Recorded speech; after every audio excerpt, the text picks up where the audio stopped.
जय श्री राम। दोस्तों, पिछले भाग 3 में आपने ताड़का वध की कथा सुनी। अब आगे की कथा भाग 4 शुरू करते हैं। मार्ग में एक सुरमय सरोवर दृष्टिगत हुआ। सरोवर के तट पर रुककर विश्वामित्र कहा, हे राम, ताड़का का वध करके तुमने बहुत बड़ा मानव कल्याण का कार्य किया है। मैं तुम्हारे इस कार्य, पराक्रम एवं चातुर्य से अत्यधिक प्रसन्न हूं। मैं तुम्हें आज कुछ ऐसे दुर्लभ अस्त्र प्रदान करता हूं जिनकी सहायता से तुम दुर्दमनीय देवताओं, राक्षसों, यक्षों, नागादिकों को भी परास्त कर सकोगे। ये दंड चक्र, धर्म चक्र, काल चक्र और इंद्र चक्र नामक अस्त्र हैं। इन्हें तुम धारण करो। इनके धारण करने के पश्चात तुम किसी भी शत्रु को परास्त करने का सामर्थ्य प्राप्त कर लोगे। इनके अतिरिक्त मैं तुम्हें विद्युत निर्मित वज्रास्त्र, शिव जी का त्रिशूल, ब्रह्मशिर, एशीक और समस्त अस्त्रों से अधिक शक्तिशाली ब्रह्मास्त्र देता हूं।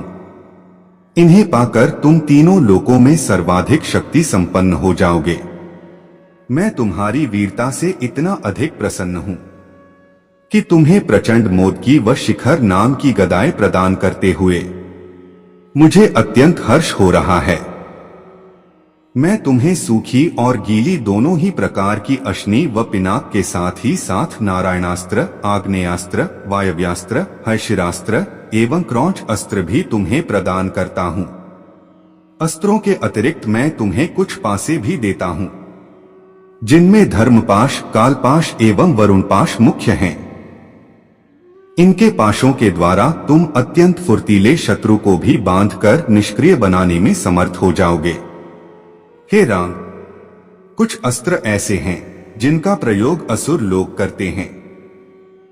नीति कहती है कि शत्रुओं को उनके ही शस्त्रास्त्रों से मारना चाहिए। इसलिए मैं तुम्हें असुरों के द्वारा प्रयोग किए जाने वाले कंकाल, मुसल, घोर कपाल और किंकणी नामक अस्त्र भी देता हूं। कुछ अस्त्र का प्रयोग विद्याधर करते हैं। उनमें प्रधान अस्त्र हैं खड्ग, मोहन, प्रस्वापन, प्रशमन, सौमय, वर्षण, संतापन, विलापन, मादनास्त्र, गंधर्वास्त्र, मानवास्त्र, पैशाचास्त्र, तामस और अद्वितीय सौमनास्त्र। इन सभी अस्त्रों को भी मैं तुम्हें देता हूं। ये मौसलास्त्र, सत्यास्त्र, असुरों का मायामय अस्त्र और भगवान सूर्य का प्रभास्त्र हैं, जिन्हें दिखाने मात्र से शत्रु निस्तेज होकर नष्ट हो जाते हैं। इन्हें भी तुम ग्रहण करो। अब इन अस्त्रों को देखो, ये कुछ विशेष प्रकार के अस्त्र हैं। ये सोम देवता द्वारा प्रयोग किए जाने वाले शिशर एवं दारुण नाम के अस्त्र हैं। शिशर के प्रयोग से शत्रु शीत से अकड़कर और दारुण के प्रयोग से शत्रु गर्मी से व्याकुल होकर मूर्छित हो जाते हैं। हे वीरश्रेष्ठ, तुम इन अनुपम शक्ति वाले, शत्रुओं का मान मर्दन करने वाले और समस्त मनोकामनाओं को पूर्ण कराने वाले अस्त्रों को धारण करो। इतना कहकर महामुनि ने संपूर्ण अस्त्रों को, जो देवताओं को भी दुर्लभ हैं, बड़े स्नेह के साथ राम को प्रदान कर दिया।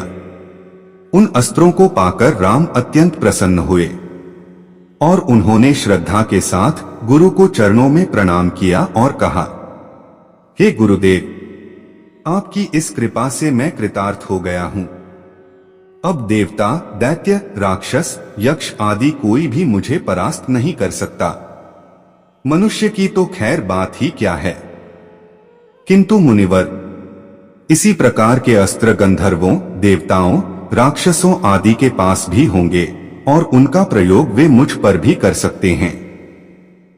कृपा करके उनसे बचने के उपाय भी मुझे बताइए। इसके अतिरिक्त ऐसा भी उपाय बताइए जिससे इन अस्त्रों को छोड़ने के पश्चात अपना कार्य करके ये अस्त्र पुनः मेरे पास वापस आ जाएं। राम के इस प्रकार कहने पर विश्वामित्र बोले, हे राघव, शत्रुओं के अस्त्रों को मार्ग में ही काटकर नष्ट करने वाले इन सत्यवान, सत्यकीर्ति, प्रतिहार, पराड़मुख, अवानमुख, लक्ष्य, उपलक्ष्य आदि इन अस्त्रों को भी तुम ग्रहण करो। इन अस्त्रों को देने के बाद गुरु विश्वामित्र ने राम को वे विधियां भी बताईं जिनके द्वारा प्रयोग किए हुए अस्त्र वापस आ जाते हैं।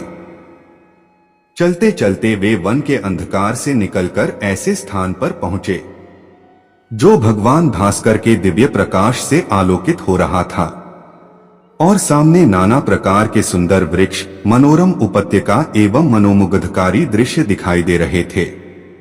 रामचंद्र ने विश्वामित्र से पूछा, हे मुनिराज, सामने पर्वत की सुंदर उपत्यकाओं में हरे हरे वृक्षों की जो लुभावनी पंक्तियां दृष्टिगत हो रही हैं, उनके पीछे ऐसा प्रतीत होता है कि जैसे कोई आश्रम है। क्या वास्तव में ऐसा है या यह मेरी कल्पना मात्र है? वहां सुंदर सुंदर मधुरभाषी पक्षियों के झुंड भी दिखाई दे रहे हैं, जिससे प्रतीत होता है कि मेरी कल्पना निराधार नहीं है। आगे की कथा भाग 5 में सुने। जय श्री राम।